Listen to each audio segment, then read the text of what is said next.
I got it. It just was delayed. Well, my name is Debbie Collins, and I want to welcome you to Catch a Ride from Transit to Car Sharing.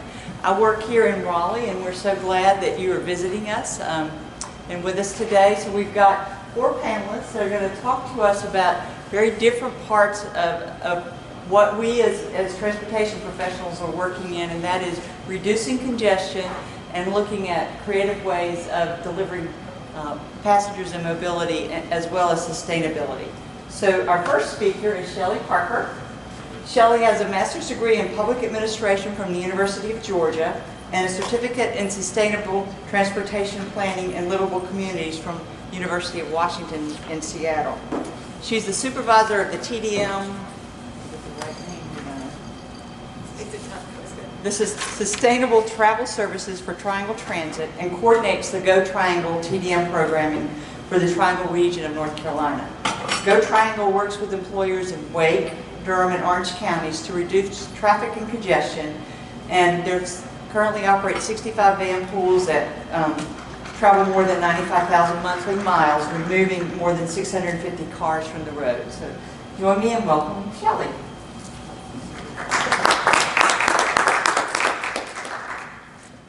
So, can everyone hear me okay? All right. I guess the advantage and the disadvantage of presenting when you're at home is that you know about 50% of the people in the room. A little more pressure there. One of the programs that I'm going to talk about, Debbie is in about half to 3/4 of the meeting, so if you see me cut my eyes over at her, she'll shake her head yes or no, and I'll know how well I'm doing. But thank you all for coming. Lots of logos, lots of names in the presentation. My contact information is at the end, so if I skim over anything or talk too quickly, then just know you can follow up with me after. So primarily what you're looking at here is the Go Triangle logo. That is our regional TDM program. The Bus on Shoulder system logo, which is one of the things we'll talk about in more detail, and then the I-40/440 Fortify road construction project.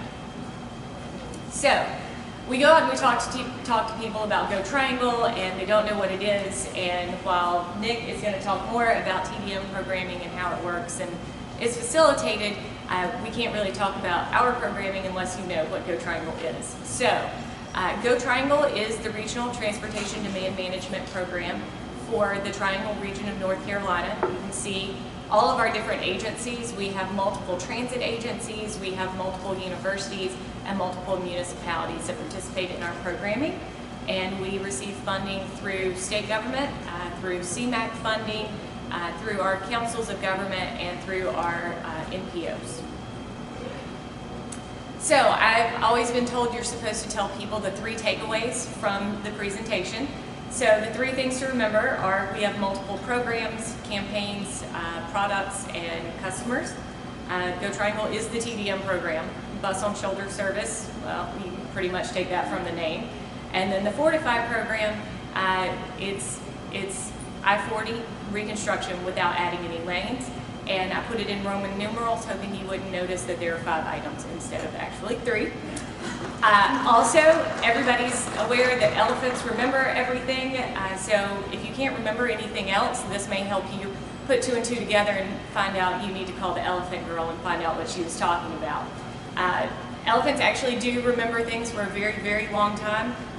Shirley is the elephant here in the picture. She went to a rehab clinic for elephants, and she was reunited for 23 years after she had worked with an elephant in the circus, and they couldn't figure out why these 2 female elephants bonded immediately, and they started reaching back into her history, and for a session of about 24 months she had served in a circus with this other elephant, Jenny, and believe it or not, 23 years later they still recognize one another and had a very emotional reunion. So if you can't think of anything, contact me. I'll be the elephant girl.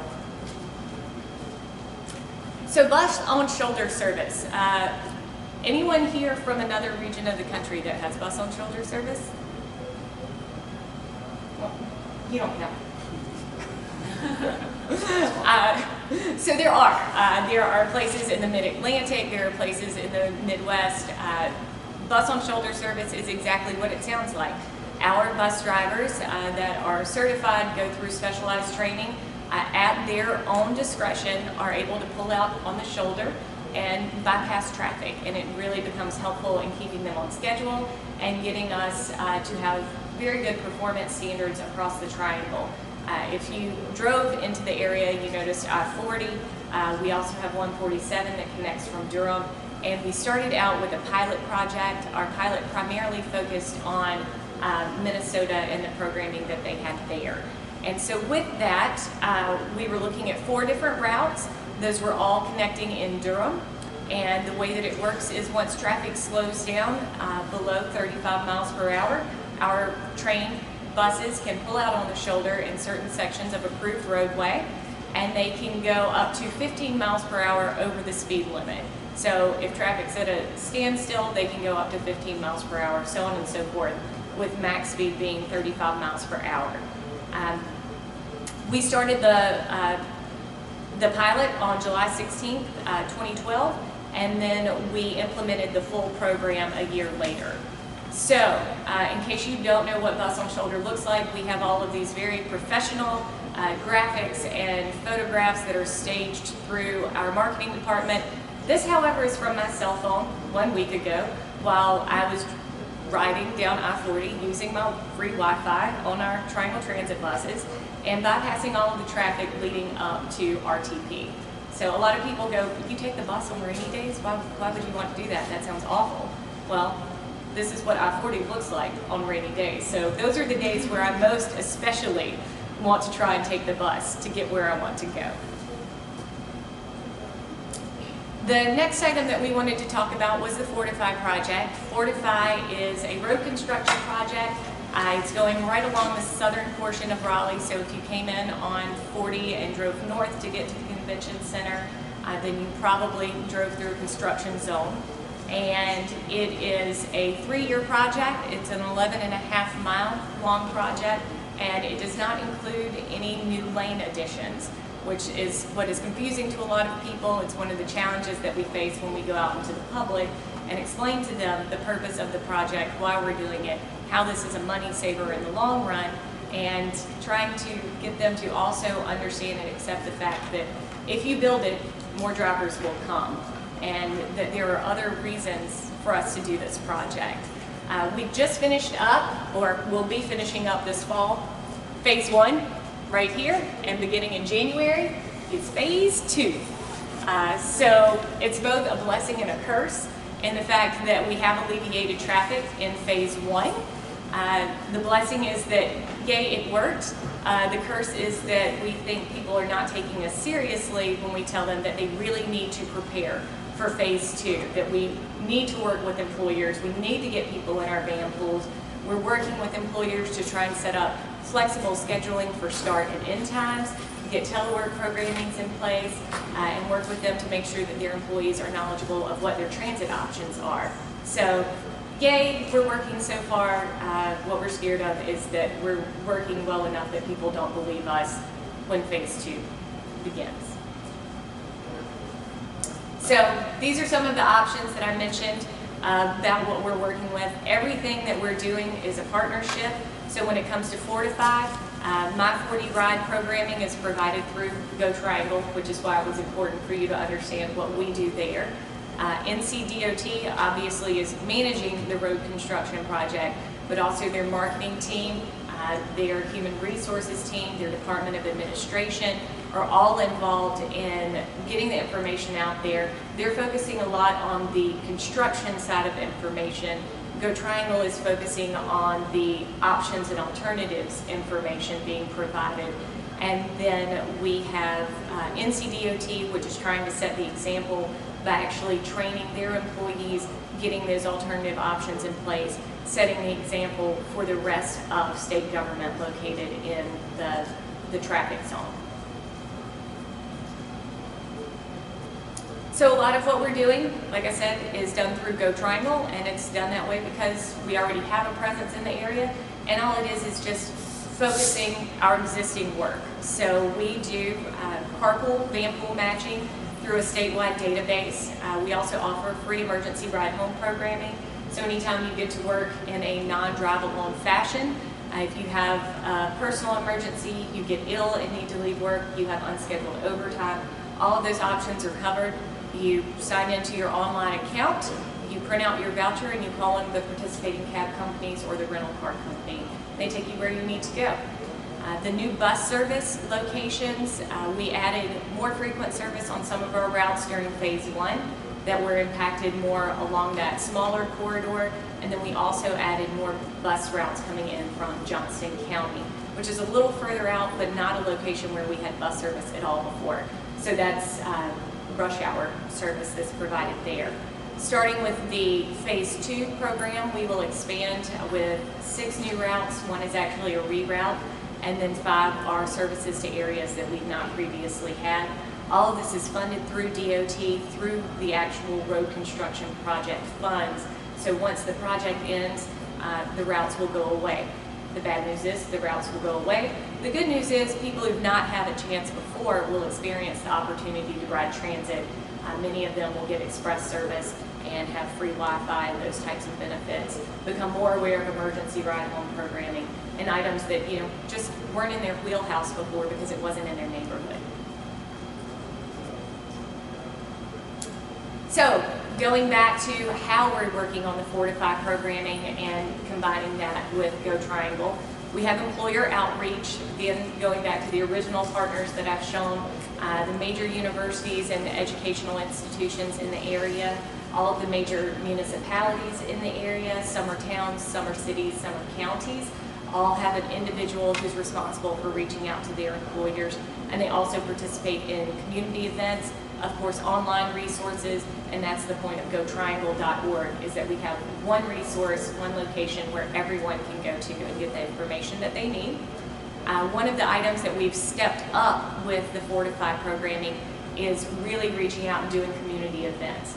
Our focus previously has been primarily reaching out through the employer. A lot of these people coming through the work zone may only be coming through for a trip to the beach or graduation, or their employer may not be one that participates in outreach and programming. So reaching out, whether it's a farmer's market event, a Christmas parade, pretty much if you'll give it to us, we'll take it. Most recently we did a dragon boat festival over in the town of Cary, and that was a wonderful opportunity for us to take advantage of because it gave us access to the Asian population. And for us in this area, that's been a group that we have not been able to find really good access to in the past. So it was a really great opportunity for us.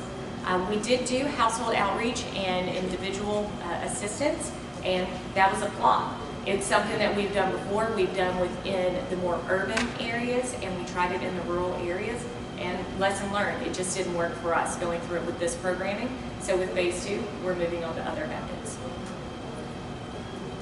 So there you go. I came in under time. I think we're going to do questions at the end. So just keep track of them, and I'll see you shortly.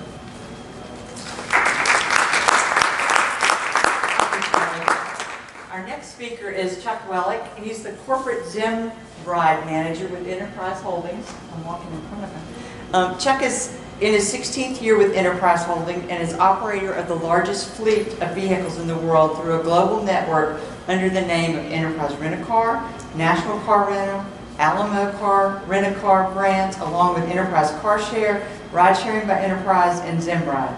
Chuck is an alternative transportation pioneer with Enterprise, starting and developing the van pool and car sharing market in St. Louis area. So welcome, Chuck. Thank you very much.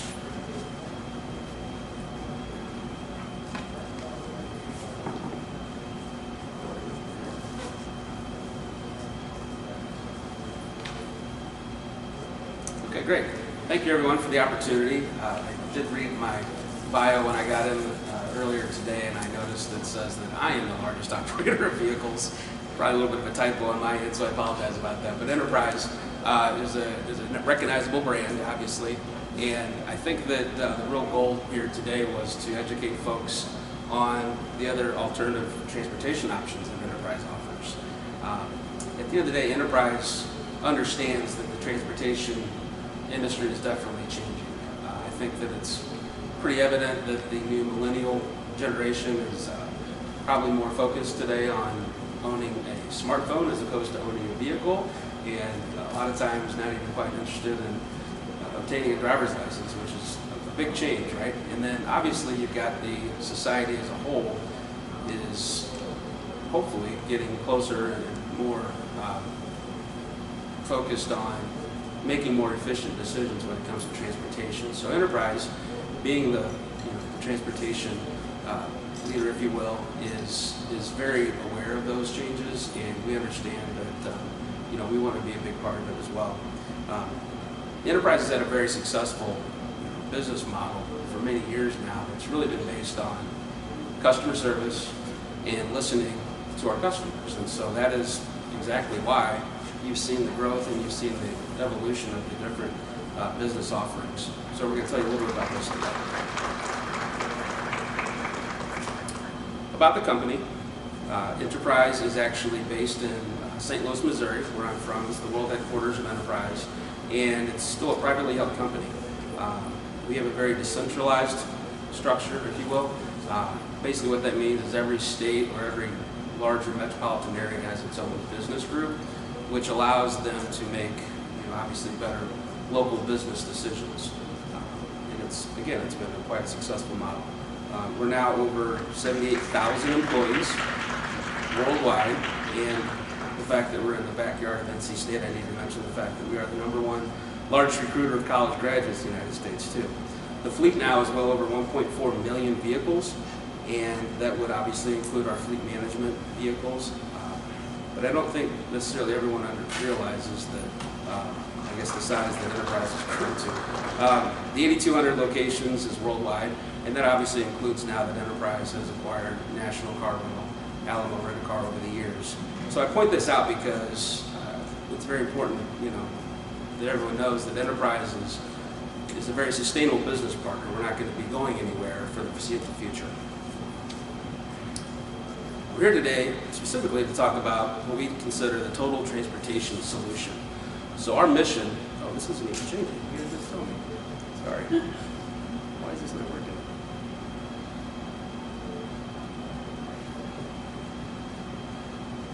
Well,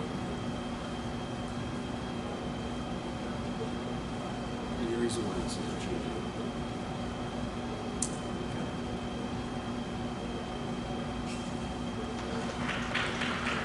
Okay, my apologies. It's open and it's on slideshow, but anyway. It's on the screen, correct? It's not up there. Yeah, I wonder why that is. Can we do that? Okay, go on with it. So the total transportation solution in our eyes is really our main mission. So meeting people's mobility needs in the neighborhoods and the communities where we operate. A lot of you might realize that Enterprises started in the neighborhoods. So we were the company, the rental car company that would come pick you up and get you a vehicle, from the local office as opposed to having to do it at the airport. And that was a very successful model too, and it really allowed us to get into the market, but just start learning what our customers' true needs were. And in this day and age, I think that it's obvious that people make decisions based on three main things.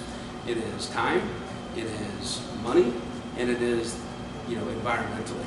And so based on that, we really want to have as many options as possible.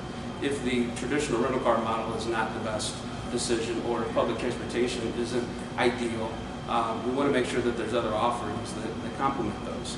And those brands are the Enterprise, the Rideshare by Enterprise brand, which is our van pool program.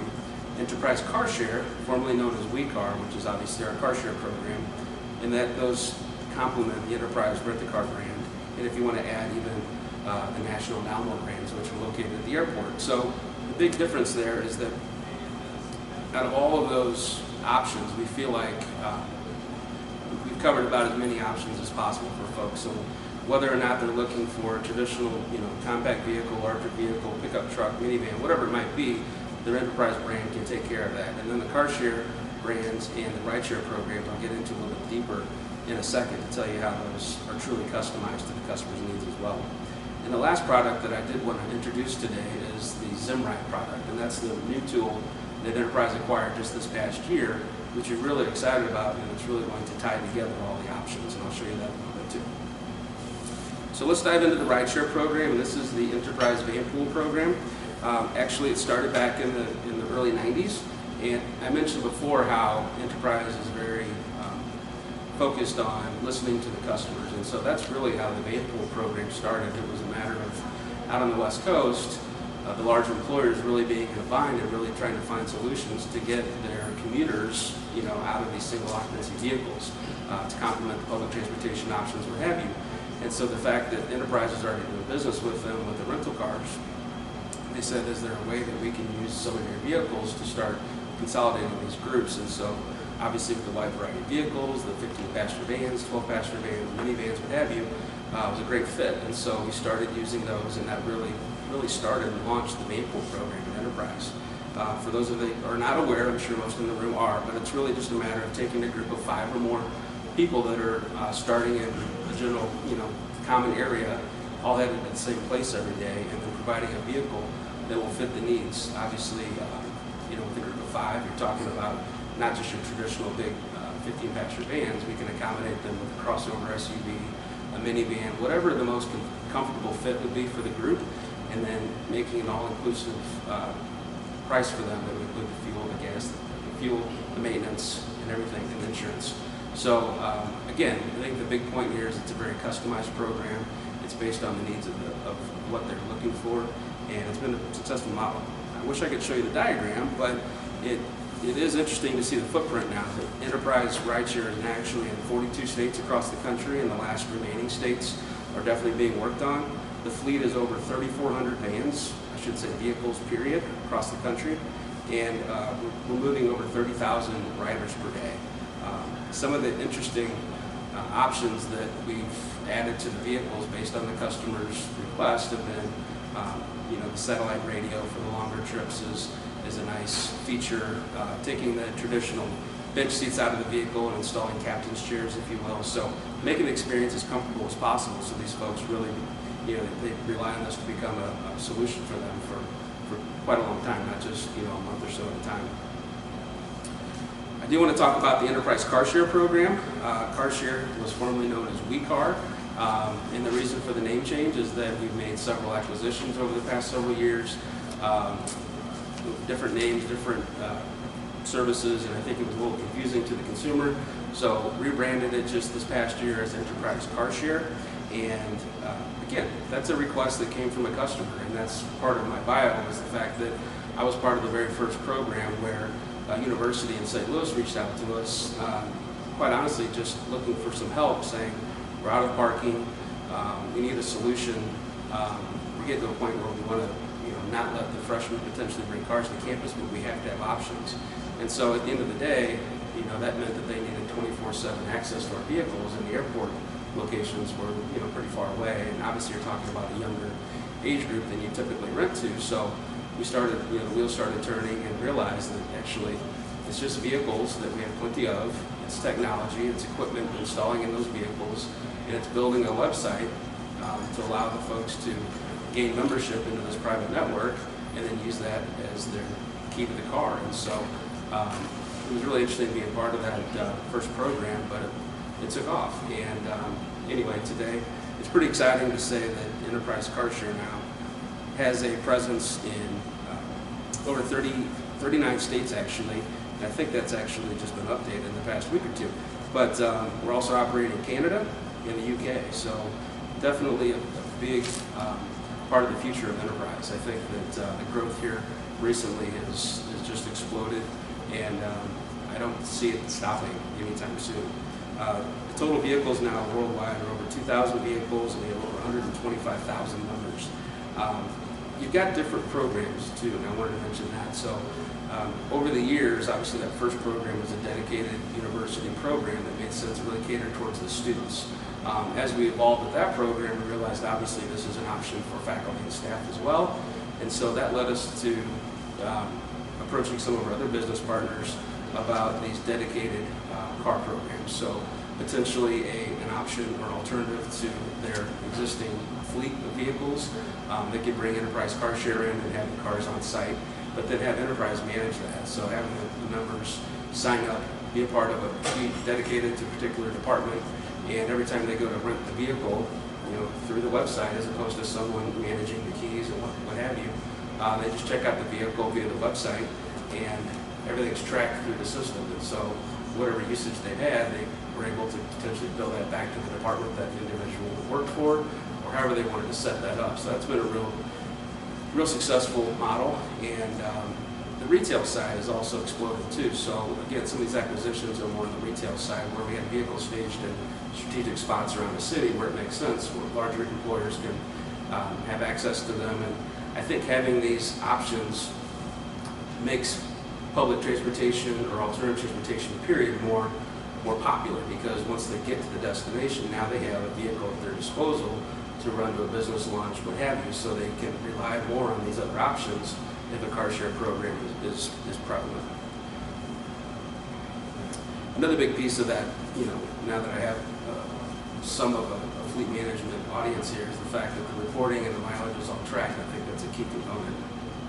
Tying it all together, I did want to talk about the Zimride product.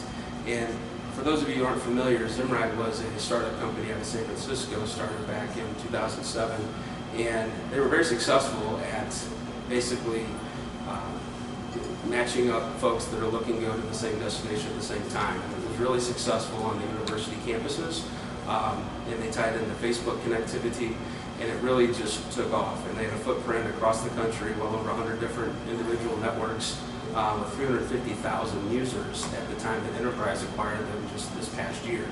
Enterprise saw Zimride as an opportunity to take this tool that everyone is using already for these one-time trips or these commutes, and taking that information and not only having carpools as an option, but start pulling in van pools as an option, start pulling in public transportation as an option, so people can truly go to this Zimride tool and look at it as, more than just carpooling. And so over the past year, we've unleashed it to a lot of our business partners around the country, and we're now over 500,000 users using Zimride, which is very exciting, and we're adding new networks every single month.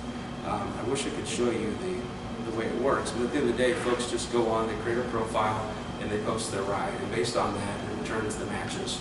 So again, not to reiterate, but those matches include more than just carpool matches now. It would include van pools and whatever else is available in that network.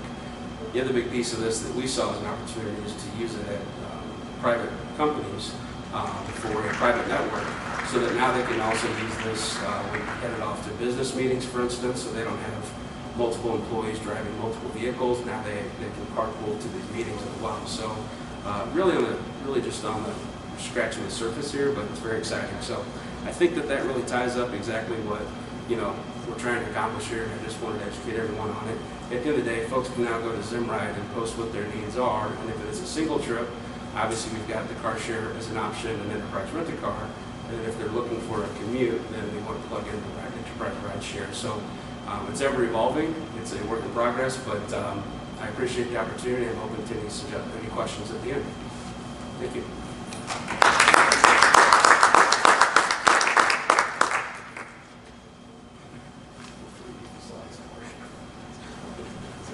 You'll probably figure it out right away.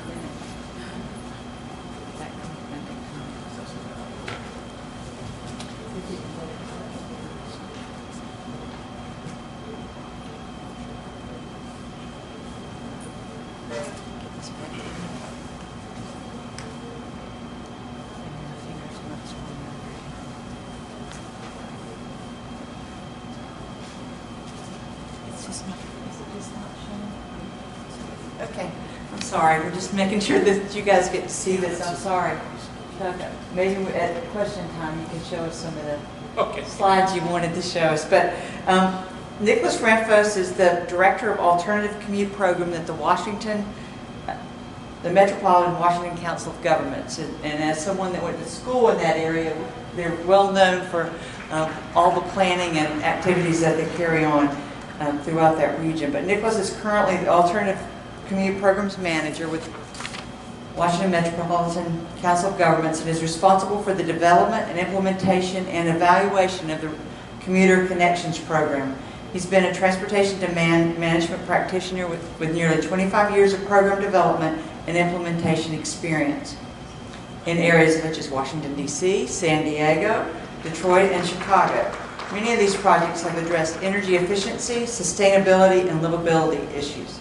He has his Bachelor of Arts degree in Political Science and Public Relations from Purdue University.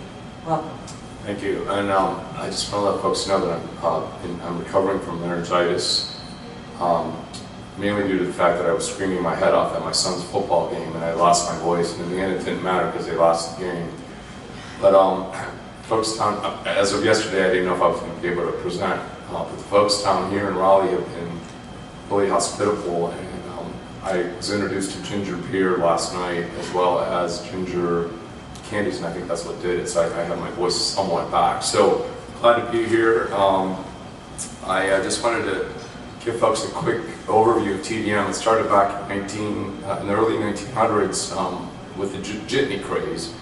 And then during World War II, there was gas rationing going on. And I think TDM really got its mojo back in the early 70s when we had the energy crisis. And that really shocked a lot of commuters with the high gasoline prices, and we've kind of seen some of that over the last decade or so as well. And then in the late 80s and 90s, the focus and attention was really placed on air quality and congestion management planning, and this was at the federal, state, and local level. Some urban areas adopted requirements that forced employers to basically have to adhere to the Clean Air Act amendments. And today's emphasis, I think, is more on sustainability and health initiatives, because, well, at the end of the day, we still have traffic congestion, and the reality is that we have few funds to really build our way out of transportation. So where TDM comes in is that we're looking at managing the current demand that we have on our infrastructure. So for the DC region, TDM has been a strong staple as part of the Metropolitan planning process. And in 1974, the Metropolitan Washington Council of Governments started what was then known as the Commuter Club. And it was essentially started up to help match those folks that were shocked by the energy crisis to get into carpools. Fast forward 40 years later, we're celebrating our 40th anniversary this year in the region, which encompasses the District of Columbia, Northern Virginia, and suburban Maryland. The region looks much different. We have 5 million residents and about 2.5 million workers, and by 2040, that forecasted growth is to increase by 24%, which is tremendous. If you look at our analysis of our recent constrained long-range plan, and this is part of our transportation planning process, and it details how well the future transportation system is laid out in the plan and how it's expected to meet the needs of the area travelers by 2040.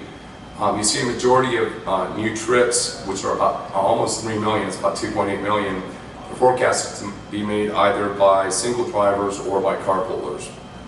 That's going to add additional demand on our roadways that are already heavily traveled and congested. About 370,000 new trips are expected to be made on the region's rail and bus transit systems, and in some cases that's going to further strain crowded rail lines and stations, especially in the region's core. Close to 1 million of those new trips forecasted by 2040 are anticipated to be by foot or by bicycle. Almost as many will be made by single drivers, and that represents the growth of nearly 50% over the next 25 years. And that's more than for any travel mode in the entire region. And so we also have stats for the daily commute trips, and those will also increase in travel by autos, carpools, transit, and a steep increase in bicycling and walking trips. So, what does this all mean? In terms of forecasts, the role TDM plays is critical, particularly in our region, and I think in most metropolitan urban areas across the country. Again, I just want to reiterate that it helps manage your infrastructure. Commuter Connections is a continuing commuter assistance program for the Washington, D.C. metropolitan region. It's administered through the National Capital Region Transportation Planning Board, which is the designated MPO, and we're housed at the Metropolitan Washington Council of Governments. We encourage commuters to use alternatives, much like Shelley's program. We're matching people up in ride sharing. We're encouraging them to take the train, the bus, commuter rail, work from home, bike, walk. And the program has really evolved and expanded over the past 4 decades.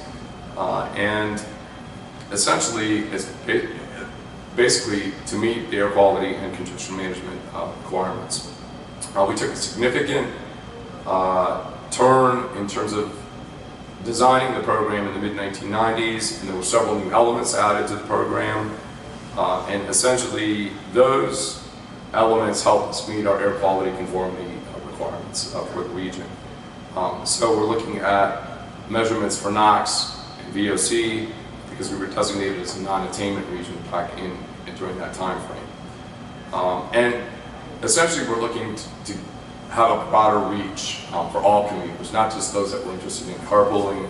We're looking to accommodate mobility at the basic level. We also have a very robust monitoring and evaluation component. We have a very detailed data collection and analysis that we do on an ongoing basis, and we track every program area. And this data is really designed to help not only our technical folks, but also to basically take that information and communicate it to the general public, to the media, as well as to our elected officials. It also helps with oversight and management of the program. So one of the key components of designing the current TDM program in the region was basically to take what we had and grow it. And that required some hardcore conversations with all of our stakeholders. And in the DC region, because we're not only dealing with the District of Columbia, but we also have Northern Virginia, Maryland, there's probably about 30 local commuter programs that we're dealing with, as well as the federal government, which is our largest employer in the region. We have an employer outreach component that focuses on assisting employers that are 100 or more employees, either at private or nonprofit employer sites, to basically start or expand their commuting programs.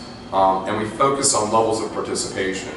And so it could be something as simple as, yes, we're interested, all the way to we're going to be providing incentives, we're doing telecommuting, we're going to be providing charging stations for electric vehicles. We want to go after LEED certification, so we're going to be using a lot of the components of your program to basically get us there and get us qualified. We established a regional telework resource center. We have about 27% of our commuters working from home at least a day and a half a week. We have a regional guaranteed ride home program very similar to Shelley's program.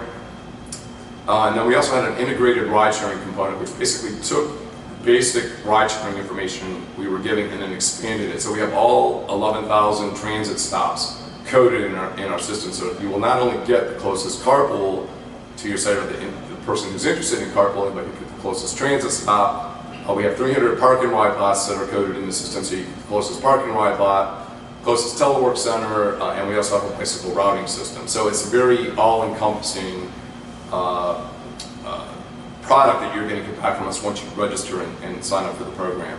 We also have a very we have all these programs, but the thing we didn't have was a way to communicate that. So now we have a very robust mass marketing initiative, and it's a year-round initiative that we take to basically educate the public. It's a very transient community, and we want to make sure we're promoting special events such as Bike to Work Day, Car Free Day, and we also have a regional carpool and gamble incentive. So in terms of the original design and development of the program, it was part of, as I mentioned earlier, a larger regional discussion for air quality goals based on EPA's designation as our region is non-attainment. And we currently have a marginal designation as non-attainment, but the fact remains that we still have congestion. And as somebody stated earlier today, yeah, it's great that we have all of these alternative fuel vehicles and all of the various different fuels that are out there, but in the end, that vehicle is still on that infrastructure, and we need to manage those vehicles. So we need to bring all of our stakeholders to the table, and that's what we did, and that was paramount to the success of the program. And we have probably over 50 stakeholders that we're dealing with. So we have 3 state DOTs, federal government, and as I mentioned, about 30, I would say we have probably close to 30 local programs that we're dealing with, and they each have their own rideshare initiatives going on. And our commuter shed is large. It's much larger than the COG area. We have commuters coming as far away as West Virginia, Pennsylvania. We have commuters coming from Delaware. We also handle the entire all of Maryland, so we have commuters coming down from southern New Jersey into Baltimore. We have commuters coming up from Richmond to the Pentagon. So you're talking some very, very long commutes in our region. So we really had to bring everyone to the table. Now, when I say we brought everyone to the table, it doesn't mean that everyone agreed. In the end, we have to come to a consensus process, and that's what we use in order to be able to do what's best for all the programs that are out there. So then we got to implementing the TDM program. We began in about 1996. We started off with Guaranteed Ride Home, our telework resource center, and employer outreach, and then that was followed by our mass marketing measure. Given the complexity of the region, there were several challenges, both administratively, that we had to overcome, as well as just programming a lot of these programs and services and getting it out to the public. So the seed of thinking regionally and acting locally was planted, and that's what really works best in this type of a situation. And based on feedback and additional discussions, we've made tweaks to the program over the years. And that option was and continues to be front and center for all of our programs. And then it really includes looking at our measurements and going from there. So then we have our mass marketing measure, and we needed to bridge the gap between all of these stovepipe programs that were out there. So we wanted to provide frequent regional promotion of all of the programs, including all of the various modes, and all of the various services that we had available, including all of our special events. And we're looking to raise awareness of alternative commute options and to support the network that we have, persuading commuters to switch and basically change their behavior. We also have a program called Pool Rewards. It's a carpool incentive program. This gives cash to carpoolers, as well as we have an incentive program. We work with Enterprise as one of our vendors, a $200 a month subsidy, or incentive, I should say, to those users. And we have very specific transportation and emission impact goals set for this program, as well as all of our other programs. And so one of the ads you see here is rideshare counts as social networking. And this is kind of our answer to the Ubers of the world, who have kind of hijacked our name, our ride-sharing name. And I know, and I'm not saying Uber and Lyft aren't good programs. I think they definitely have a place in the transportation landscape. But they just decided to use the wrong terminology, because really ride-sharing for us means you don't charge a fee. It's free, and the folks that get into that service make those arrangements. So we're addressing that. We have a task force that's looking at it, and any chance we get to correct folks about using that term, we just hit it head on. Finally, I just want to talk about the benefits and impacts. Data collection is key for us, and we want to really see what the effectiveness is of the program, both in terms of the impacts, but also from a cost-effectiveness standpoint. We have about a $6 million a year budget. We use CMAQ dollars as well as state transportation dollars. So it's really important for us to be able to show results. So early on, we decided that we were going to have a very vigorous and robust evaluation process. We have a detailed framework evaluation methodology on how to collect this data and how we're going to analyze the data. And I'll admit, when we first started, we weren't really sure what that was going to be, but we have a 3-year cycle that we use, and at the end of that cycle, we produce a report that goes to our funding agencies as well as to all of our stakeholders. And so, I'm not going to get into all of the various studies, but I have one study here with me. It's called the State of the Commute Report. It measures attitudes and awareness. It looks at mode changes. It looks at our effectiveness. And it's a very comprehensive report. We survey about 6,000 commuters, workers in the region. We have about 2.7 million workers. And again, that data is used to basically come up with a final report. So my last few slides, I'm going to show you our impacts. This is our daily vehicle trip reduction. As you can see, this goes back to the late 1990s. So as you can see, our vehicle trips that we're reducing continue to increase over time in terms of the program itself. Same with the VMT reduction, although it's kind of flattened out over the last 2 cycles. And I think part of that's because of the way the economy has been going. We saw a little bit of a drop off over the last couple of years. Now what's really interesting is our NOx reductions are actually going down, and that's because of cleaner vehicles, technology that's out there, and so we're seeing that we're being a little less effective when it comes to NOx and VOC. It's kind of flattened out there over the last 2 cycles. We also collect information on greenhouse gas emissions, and although we're not required to report those results, we do have those results. And I think with that, we have to answer any questions at the end of the panel discussion. Thank you.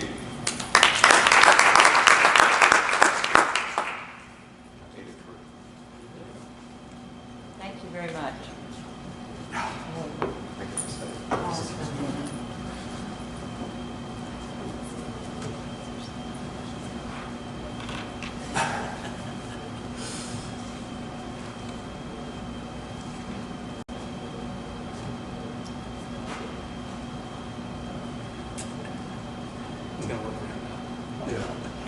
Your presentation's going to work for Larry.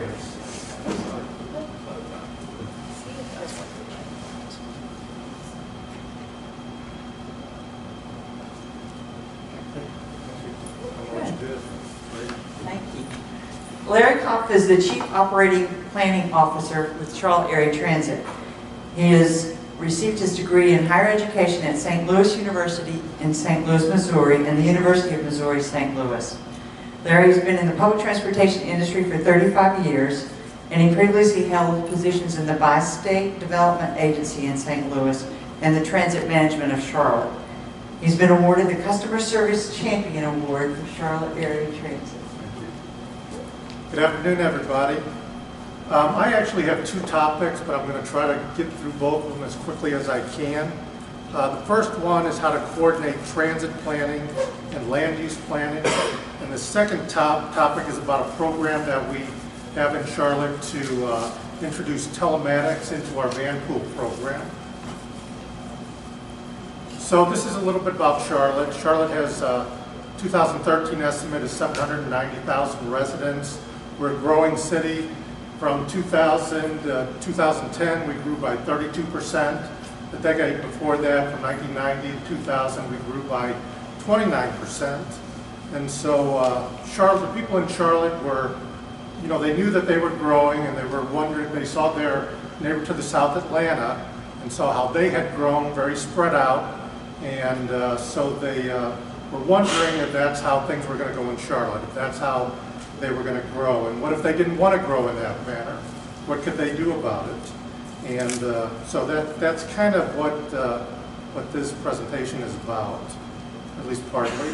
The other thing is that Charlotte is a non-attainment area for air quality. It's not meeting the federal standards, and so that brings with it consequences regarding highway funding and so forth if we do not do things to try to conform with that.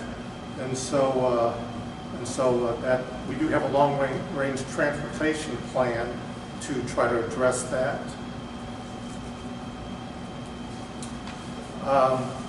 The transit plan is designed to focus development patterns. So through transit, we're trying to influence land use. And we realize that if we have compact, mixed land use that is connected by transit, that people won't be driving their cars all over the place, contributing to pollution. So, so our transit plan includes, infrastructure for walkability, pedestrian facilities, bicycles, and transit. And that's what we're trying to do in Charlotte, to reduce VMT, vehicle miles traveled. This is our transit plan. Our transit plan includes 5 corridors. The corridor, oops, wrong one. corridor down here to the south from downtown to the south. That's the corridor that is up and running today. So we passed our sales tax in 1998, and we're trying to provide choices, so we're trying to develop these rapid transit corridors, but also the sales tax is designed to enhance bus service in the wedges between the corridors. So these are the milestones that we went through to, get to where we are today, where we opened the light rail line in 2007. I'll get to be quick. So how did we do in Charlotte? These are some examples of the development along the line. We have been pretty successful at mixed-use development and high-density development along the light rail alignment. If you want to look at the numbers, we are exceeding our ridership expectations. Our ridership was supposed to be 15,000 a day in 2020. We're at 17,000 today. There's been almost $1.5 billion in new construction in the corridor. We've got 6,800 new residential units, 630,000 square feet of new retail along the alignment, and all of this new construction and new development is resulting in $18.8 million in annual tax revenue for the city. We're currently embarking on an extension of this alignment, which would be from downtown to the northeast. It would terminate at the UNC Charlotte campus.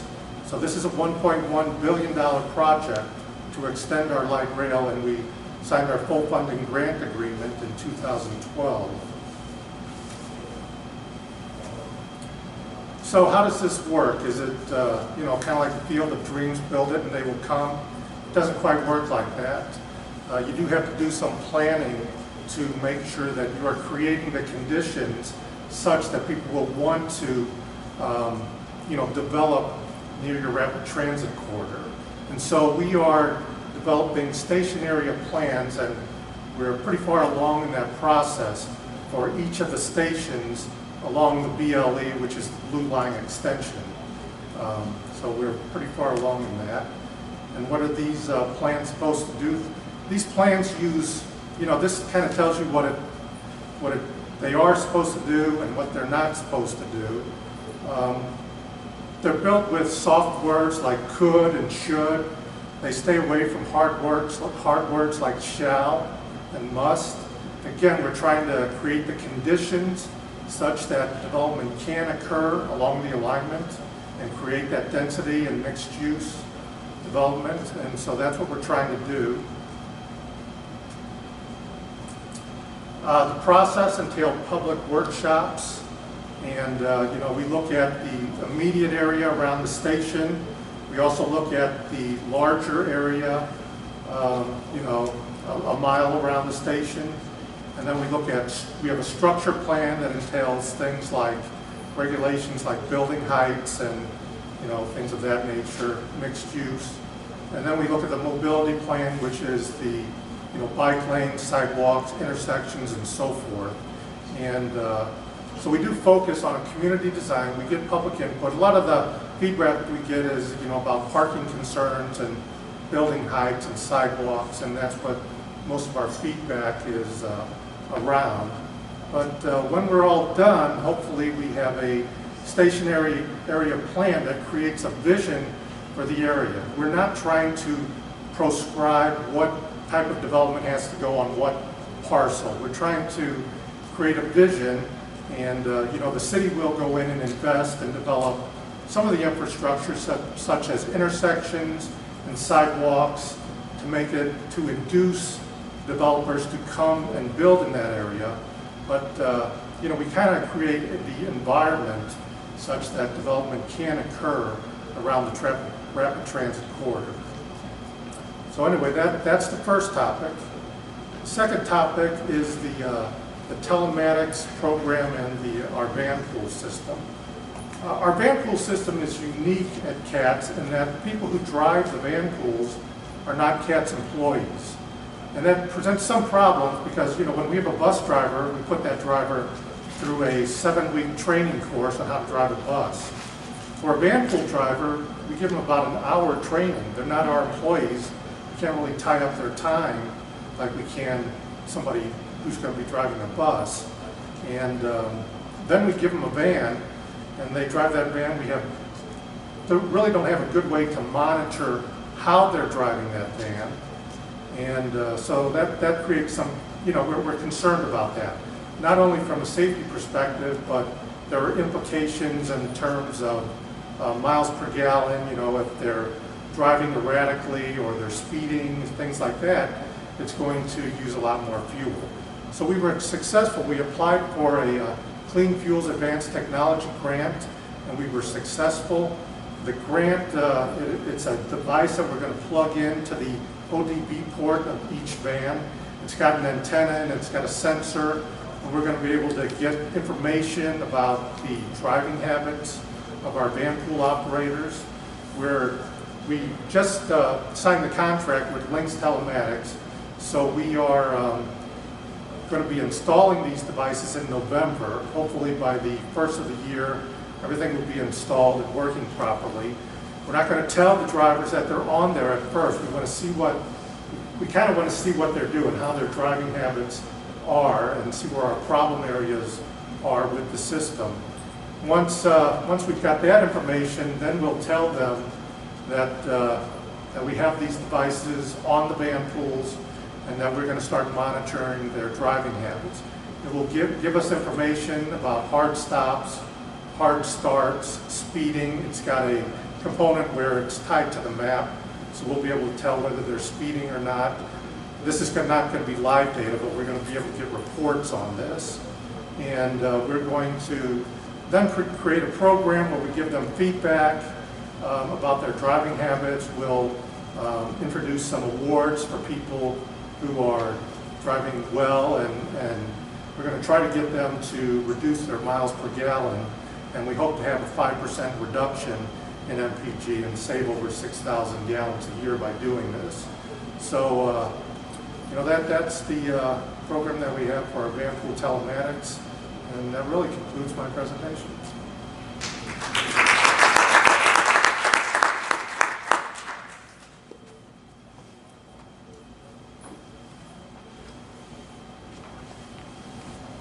We now have some time for questions, and I guess you're going to go around and Yeah, did you want to try to get the PowerPoint back up for Chuck? See if we can.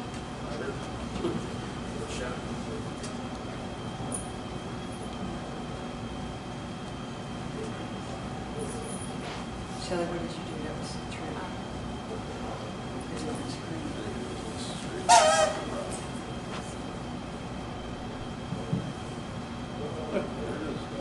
Didn't lie. I don't know how further you want to go into this, but a couple of slides I thought were important to see this was the total transportation solution slide. Kind of gives you an idea of what we're talking about. But as I realized some of the things that I glossed over without having my screen behind me, here's a couple of the maps that shows the footprint, which I think is important to see. As you get deeper into car share and Zimride, a lot of the data collection, that's really the hot topic these days, is the data collection.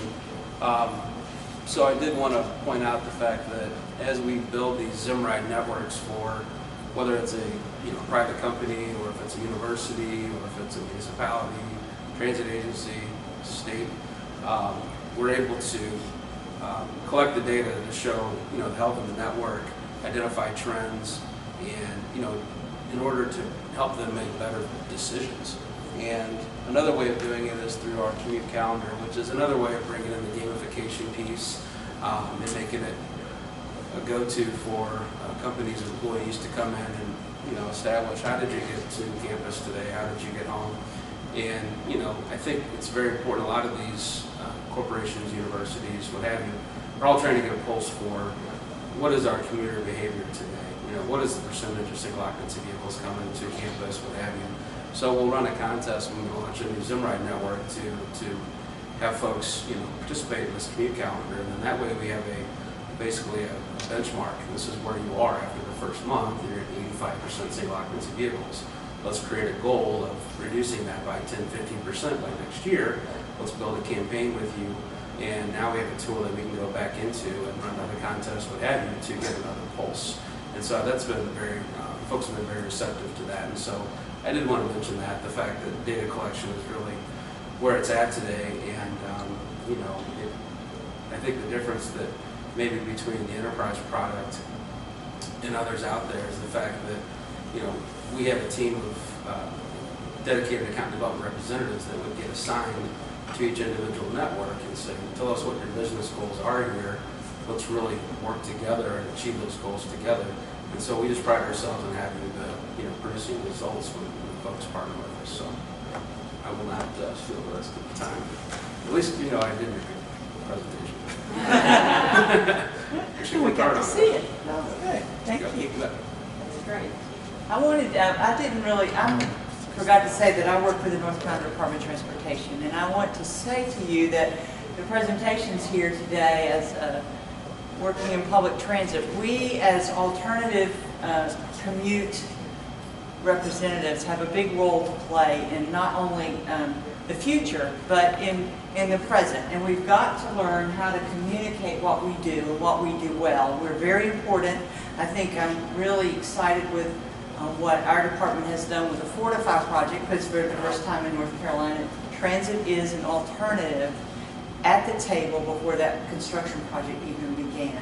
And I think from many of the presentations today, being able to measure and tell people how we do is critical, because for those of you who,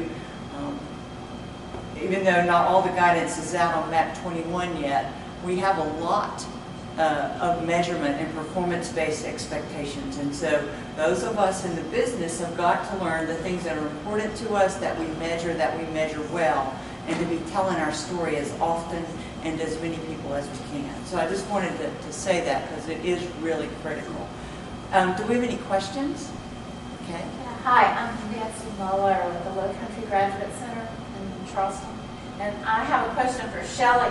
Shelley, how did you go about building and nurturing the collaboration for Go Triangle? I'm really interested to hear which entities or stakeholders you found to be most supportive and which ones gave you pushback, and did you leave some in the dust as you were going through the consensus building process?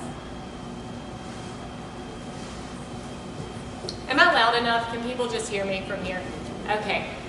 So the consensus building and all of that occurred shortly before I was hired. We worked from a 7-year TDM plan. Sarah, who's sitting right in front of you, manages our program in grant management, so she can speak to you in a lot more detail about that afterwards. But we had state government support. Legislature actually put forward a goal of 25% reduction in growth of VMT, since we knew we were developing state, Charlotte, and the Triangle region. And so we had a lot of support coming from the state, which gave us a little bit of a backbone in going forward. We also have, part of that are the transit systems that we have. And those are also part of the municipalities. So they have a vested interest in getting people on their buses. TDM programming, outreach, marketing is a really good way to do that. The universities, like Chuck was saying, don't have enough parking, can't afford to build enough parking, or have no desire. And so the universities came on board from having those similar sorts of situations. That's pretty much how it started. We've grown in university participation and in transit agencies in the area since it started. And it seems to be a very good collaboration with more and more partners coming on board. There are groups that are not official partners, but more community partners, Triangle Air Awareness being one of those. And they're in the back of the room and actually working on telework programming for us, but they've got a name and a face in the region already, so collaborating and bringing them into the fold has been a really great way to do it.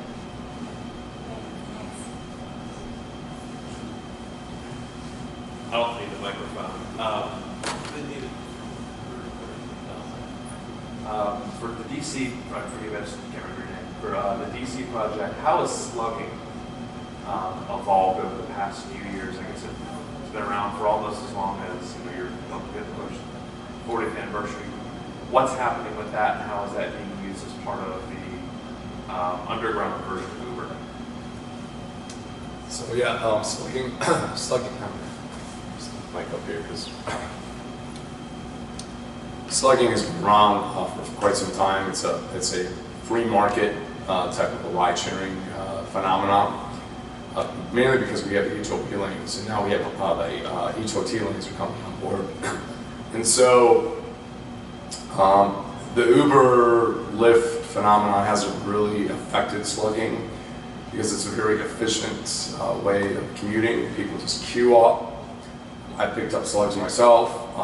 You just basically drive up, you either have a sign on your car, or you shout out where you're going, and whoever's interested gets into your vehicle, and then you get right onto the HOV lane. It's very simple. There aren't any apps involved. There aren't any match letters or match lists. It's just very casual. Out on the West Coast, they call it casual carpooling. So there hasn't really been any friction between the whole Uber Lyft app process and how that all works. There's no exchange of money. Essentially, the driver is getting a benefit because he's getting those extra carpoolers and he's able to use, or he or she are able to use the HOV lanes.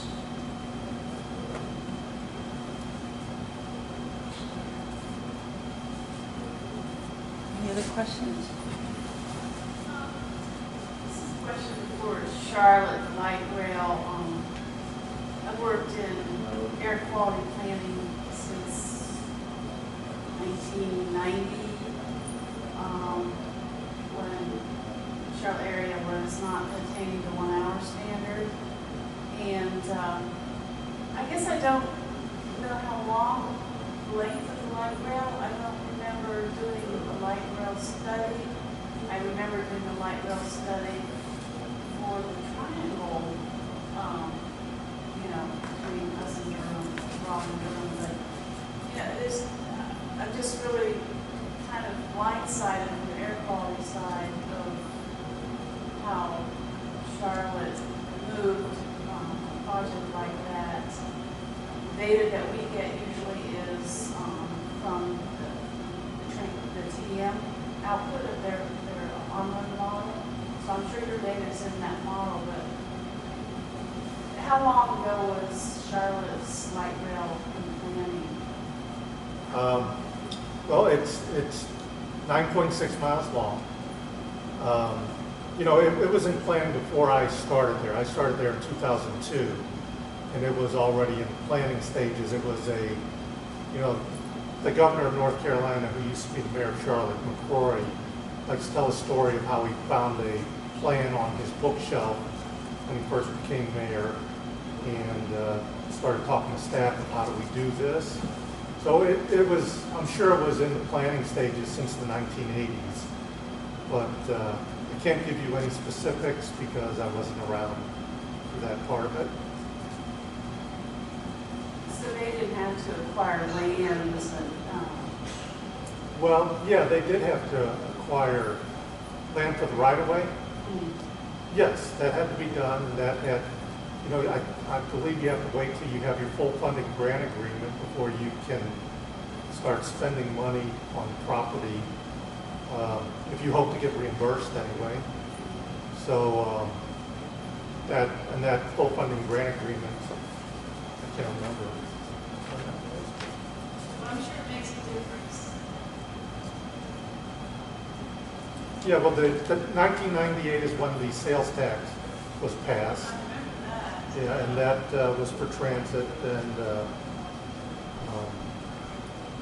I can't remember the exact date of the full funding grant agreement, but it had to go into the projects that had to go into the under consideration, and went through the process. I don't know what.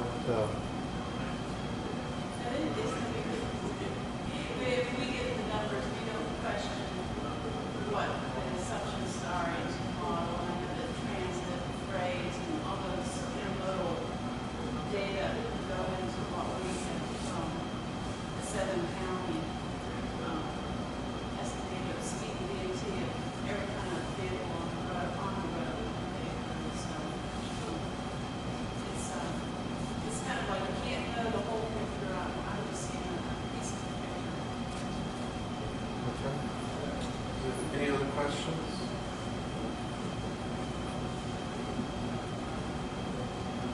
being here. I enjoyed all the presentations. Just, I guess, a quick question about some of the metrics you use to evaluate some of the programs and some of the initiatives.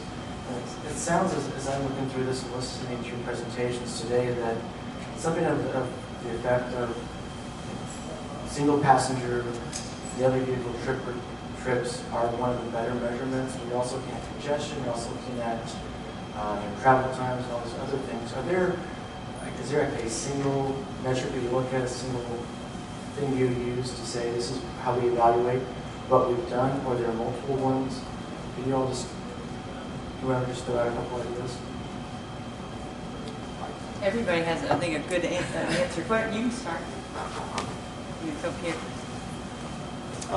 As I mentioned earlier, we have a blueprint that we use. So we have a framework methodology. So we go through every single measure and we decide how are we going to come up with transportation impacts as well as air quality impacts. Because the main driver behind these programs initially was air quality, but as I mentioned earlier, we also have congestion. And so as part of our congestion management process, we need to show what we're doing in our region to address congestion. So yeah, we'll come up with daily vehicle miles of travel reduced, daily vehicle trips reduced, and then on the air quality side of the house, looking at nitrogen oxides, volatile organic compounds, and then as I mentioned earlier, we also look at greenhouse gas emissions. Even though there's no requirement, we can tell folks what we're doing with PM 2.5 as well as CO2, and essentially tell them these are the impacts. It's a very complicated methodology, but I think once you look at it, if you figure it out, it's not that complicated. You can't figure it out, but we have it out there. It's part of our whole public process. Put it out for comment, and then sometimes we've gotten challenged in the past on occasion from some folks that are in environmental community. And we've made changes to that process. When we first started, we weren't really sure how we would measure everything. And then we have other types of measurements, and those are the hardcore measurements, but we also do other things in terms of customer satisfaction surveys. Are we, how much gasoline are we saving in the region based on all of these shared ride users and transit users that are coming through our program. So we're able to show effectiveness in terms of our call center, all of the promotions that we go out and do, all of the work that we're doing with our business community. And so we have tables that we put out. We have a lot of various measurements that we do on a monthly, quarterly, and annual basis.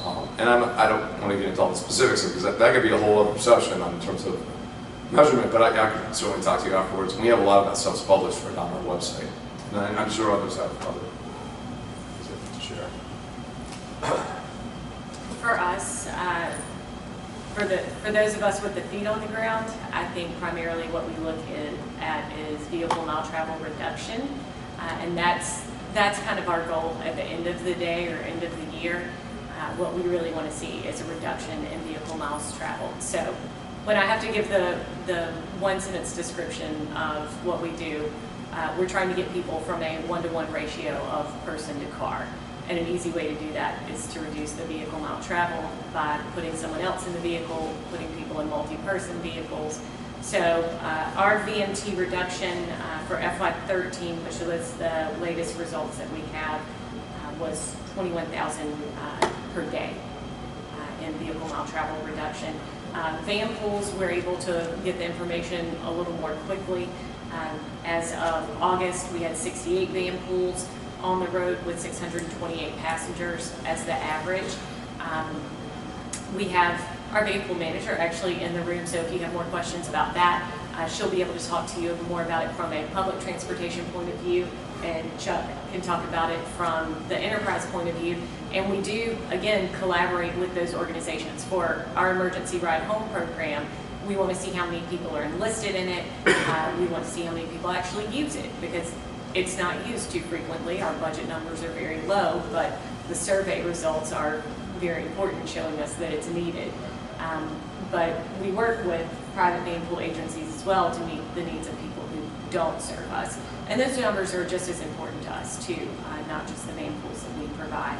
And then for the Fortify project, part of what we look at is the traffic time delay, because that's the boogeyman in the room that we keep telling people to look for, is the delays in traffic. And for that, for phase 1, I think we saw an improvement from the beginning to where we are now in about 10 minutes. Does that sound right to you? About a 10-minute improvement in traffic delays since the start to where we are now with that. And then also infrastructure investments. So bus on shoulder, we don't have to run as many routes because we're experiencing fewer delays. We have more experienced drivers who are able to do that, and the cost per mile is only about $2,000, whereas the number of vehicles offset the traffic delays, the number of people that are willing to take the bus, because we are able to stay on time. All of those impacts come into what we do. I just wanted to add, one thing we have, it was alluded to earlier, we have MAP 21 that's going to be coming on board. So one of the things that we've done is we positioned ourselves in terms of our data collection to figure out origin and destination points through our State of the Commute survey. So we know what major arterials and what major highways folks are taking to and from work. So our goal on that is to be able to look at the modes that they're using, and then going back and saying, okay, we have X amount of transit riders on this particular route. If those transit riders were actually on that route versus on transit, okay, this is what the difference would be on that particular route. Same with carpoolers, same with teleworkers. And so we want to show what our contribution is in terms of performance of those particular facilities. And I think that is going to be increasingly important. So our region, we're thinking about this just, the guidelines aren't even out yet, but we're thinking ahead because we want to basically show what this program is doing and how much worse it could be if these folks weren't out there. We have about 2.7 million commuters on a daily basis in our region. And I'd say about 700,000 of those folks are taking some type of an alternative commute mode.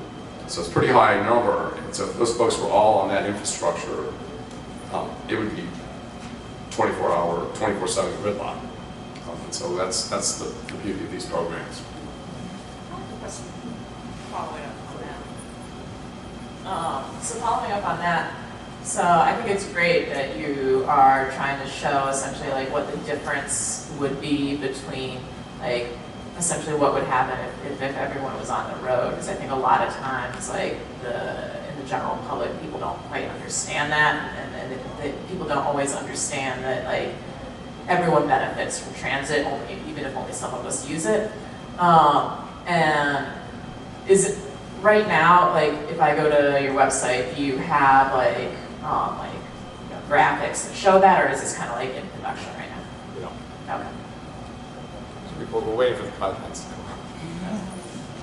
It's true, we're all waiting on that. You guys have anything? Any other questions? I want to say to you that one of the things that I'm often asked about in my role is, what about the last mile? And I think today you have heard many options for what that last mile can be defined by, from the Zim car or whichever the tools we want to use from Enterprise, the things that Lyle is doing, COG is doing. Okay, what the COG is doing in DC, or the things that Larry is implementing, and Shelley in terms of demand management. We have a role, and we need to step forward and assume that role and talk about it. So that's the end of what I want to say. But I have some other news. We need to please fill out your evaluations. And Ann said to please join everybody for breakfast in the morning at 7:30.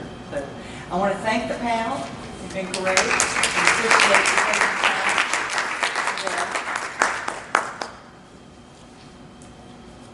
That's all.